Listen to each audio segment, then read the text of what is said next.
Hello mga ka-special! Welcome na naman sa another vlog ng The Superficial Family.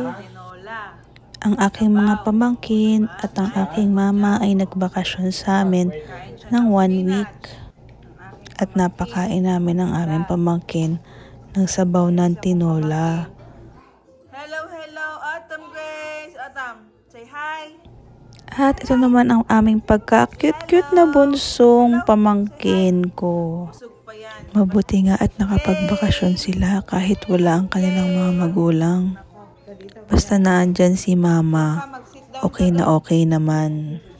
Si mama na kasi nag-alaga doon sa bunso kay Autumn simula nung baby pa siya. Yan na, say hi. Hi. Ayan ang mga pamangkin ko. Andito sila. Bakasyon sila dito kasama si mama. Ayan. Happy! Yay! Happy si Adam!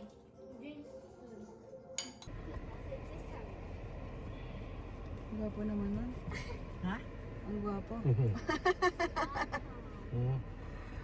Pupunta kami sa graduation. Pero pupunta muna kami sa... Hindi pa kami nagkabasa kay Pero pupunta? Kabayan. Sa kabaya. Sa kabayan muna. Baka malanta yung gulay. Ha? Hindi.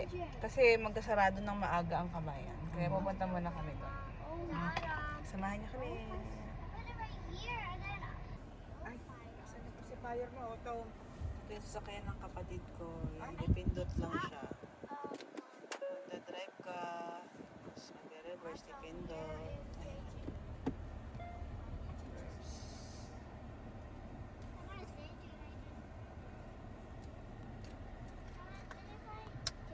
Teka muna, ever movie, dapat sa Fires. Ang gandang tignan no, magkakasama ang magpipinsan. Tuwang-tuwa sila. Lalong-lalo na si Iyana. Sobrang happy siya at nakasama niya ang kanyang mga pinsan. Ang tagal din kasi nilang hindi nagkita, mga 7 months.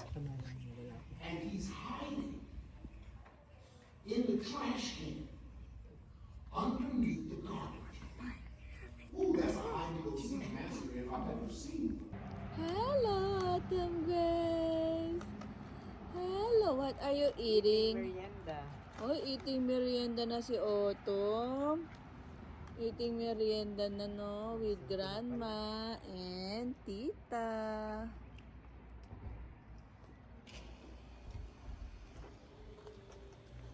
Maraming salamat po ulit sa panonood.